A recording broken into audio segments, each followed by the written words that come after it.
என்ன நடந்திருக்குங்க? ஒரு மாறுதலும் இல்லை. இந்த தேர்தலும் வழக்கம் போல நடந்து கிடந்தால் ஒன்னும் செய்ய முடியாது. மறுபடியும் திமுக அது சரியில்லை, அதை விட்டா அதிமுக அது சரியில்லை, இதை விட்டா என்ன இது? பிசாச விவாகரத்து பண்ண வேண்டியது, அப்புறம் பேய திருமணம் பண்ண வேண்டியது, அப்புறம் பேய விவாகரத்து பண்ண வேண்டியது, அப்புறம் பிசாச திருமணம் பண்ண வேண்டியது. இது ஒரு பொழப்பு. பேயை விவாகரத்து செய், ஒரு தேவதையை மறுபடி திருமணம் செய். ரொம்ப திரும்பி திரும்பி திரும்பி பண்ணாத. எப்படி மாற்று? திமுகவுக்கு எப்படி அதிமுக மாற்றுன்னு நீ சிந்திக்கிற? தீமைக்கு எப்படி தீமை மாற்று?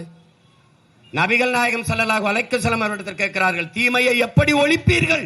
நன்மையை வைத்துத்தான் ஒழிப்பேன் என்கிறார்கள். அந்த நன்மை யார்? அந்த நன்மை எது? எது நன்மை?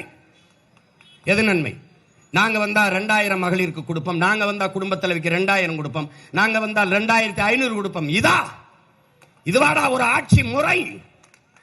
2000 இல்லடா, 2000 இல்ல, 25,000 கூட மாதம் ஈட்டிக் கொள்கிற வருவாய் பெருக்கத்தை என் தாய்க்கு கொடுக்கிறதாண்டா ஒரு தன்மானமிக்க தலைவனின் ஆட்சி.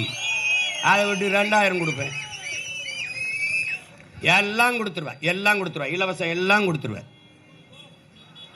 வேலை, உழைப்பு, சம்பளம், வாழ்க்கை, இது ஒவ்வொன்றும் துண்டிக்கப்படுது. இலவசத்துல துண்டிக்கப்படுது. என் உடன் பிறந்தானே.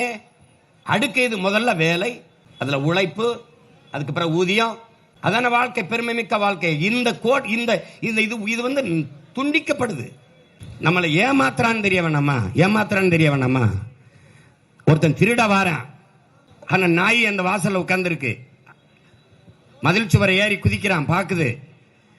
அப்ப பார்க்கும்போது இவன் நம்ம வீட்டு எஜமானுக்கு, நம்ம வீட்டு முதலாளிக்கு வேண்டியவனா இருப்பானோ, உறவினனா இருப்பானோன்னு பாக்குது. திருப்பி ஏறி போறான், கூடவே போய் நிக்குது, பாக்குது. இவன் ரொம்ப விறுவிறுன்னு போறானே, துணிஞ்சு போறானே, நம்ம வீட்டுக்கு சொந்தக்காரனா இருப்பானோன்னு நினைக்குது. மறுபடி போறான். இந்த நாய் நம்மளே பார்த்துட்டு இருக்க, ஒருவேளை கடிச்சாலும் கடிச்சிருமோன்னு நினைச்சு அவன் பையில வச்சிருந்த ஒரு எலும்பு துண்டை தூக்கி போடுறான். டப்புன்னு அவனை பாஞ்சு கடிச்சிருது. ஏன்?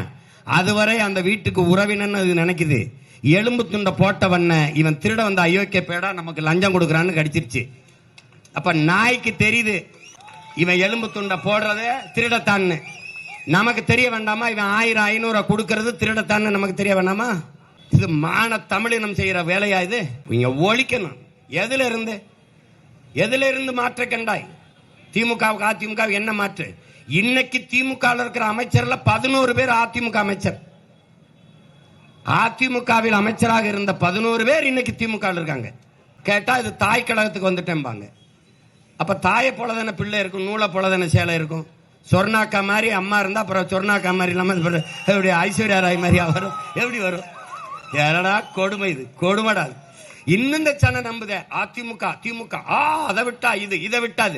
2 சனியனை விட்டு தொலை. உன் பிள்ளைகள் நிக்கிறோம், உங்க பிள்ளைகள் நிக்கிறோம். வழியே இல்லை என்று சொல்லாதே. நாமே ஒரு வழியாக மாறுகிறோம், மாறிக்கொண்டு வருகிறோம். இன்னைக்கு நேத்தா 15 ஆண்டுகளாக இதே மகன் கத்தி கத்தி கத்தி கத்தி ஒத்த மகன் வந்து கத்தி கத்தி 36 லட்சம் பேரை இன உணர்வு, மான உணர்வு கொண்ட தன்மானமிக்க தமிழ் மக்களின் வாக்கை பெற்று 3வது பெரிய கட்சியாக ஒரு கட்சி இந்த நாட்டில் சொல்ல முடியுமா? என் கட்சியின் வாக்கு, என் கட்சியின் ஓட்டு இவ்வளவுன்னு ஒரு கட்சி சொல்ல முடியாதா? பிரபாகரன் மகன் நான் தான் சொல்ல முடியும். என் கட்சி ஓட்டு 36 லட்சம் நான் தான் சொல்ல முடியும். நீ அப்பவும் பாயப்படுவ. 6 மணி நேரம் என் வாக்கை என்ன நீ எண்ண மாட்டேன்ற, தயங்குற. ஒவ்வொரு சின்னத்துக்கு ஒவ்வொன்ன பறிச்சு பறிச்சு கொண்டுட்டு போன. ஒரு சின்னத்தை கொடுப்பேன், நான் கொண்டு வச்சப்பே மறுபடியும் எடுத்துருவேன். இப்போ என் சின்னத்தை நீ எடுக்க முடியாது. ஏன்னா நான் நிலையான அங்கீகரிக்கப்பட்ட கட்சியா மாறிட்டேன். 4வது வெட்டியில வைக்கிறது, 5வது வெட்டியில வைக்கிறது. இப்ப நீ பெட்டியில வச்ச ஆகணும், வச்சாகணும், வழி கிடையாது. அன்பு மக்கள், அறிவார்ந்த பெருமக்கள், என் அன்பு சொந்தங்கள், என்னிலும் இளைய என் தம்பி தங்கைகள், இந்த தேர்தலை ஒரு மாறுதலுக்கான களமாக, வரலாறு நமக்கு தந்திருக்கிற பெரு வாய்ப்பாக நீங்கள் இதை பயன்படுத்திக் கொள்ளணும். இதுவரை இந்த நிலத்தில் இருக்கிற அரசியலை தூக்கி போடும். நீங்க ஐயா ஸ்டாலின் ஆட்சியில 5 ஆண்டு ஆண்டுட்டீங்க, அவங்க அப்பா ஆட்சியில 25-30 ஆண்டுகள் ஆண்டுட்டீங்க, அப்புறம் அம்மையார் ஜெயலலிதா ஆட்சியில ஆண்டுட்டு வாழ்ந்துட்டீங்க. திருப்பி ஐயா எடப்பாடி அவர்கள் ஆட்சியில நீங்க வந்து 4.5 ஆண்டுகளுக்கு ஆண்டுட்டீங்க. அவங்க 2 பேர் ஆட்சியிலையும் வாழ்ந்துட்டீங்க. ஒரே ஒரு முறை உங்கள் பிள்ளைகளுக்கு வாய்ப்பு தாருங்கள். உலகத்தின் தலை சிறந்த நாடாக இந்த நாடை மாற்றி படைக்கலைனா நீங்க அப்புறம் கேளுங்க. அதுக்கப்புறம் நாங்க வாக்கேட்டு வரல, நீங்க வாக்கும் போடாதீங்க. ஒரு வாய்ப்பை கொடுங்க. எவ்வளவுதான் திறமை இருந்தாலும் வாய்ப்பில்லை என்றால் அது பயனற்று போகும். கோடி கனவு கொண்டுள்ளோம், அதை கூடி நிறைவேற்ற வாருங்கள் என் அன்பு மக்கள் என்றால் உங்க வீதிகளில் கையேந்தி நிற்கிறோம்.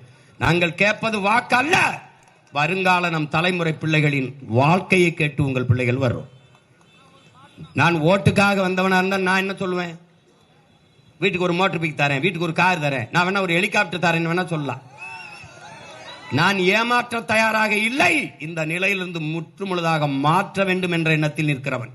அதனால கூட்டம் அரசியலாகாது என் அன்பு சொந்தங்களே. கூட்டணி வைத்திருப்பவன் தான் வலிமையானவன் என்று கருதாதீர்கள். கூட்டத்தில் நிற்பவனுக்கு துணிவோ வீரமோ தேவையில்லை, தனித்து நிற்பவனுக்குத்தான் வீரமும் துணிவும் தேவைப்படுகிறது.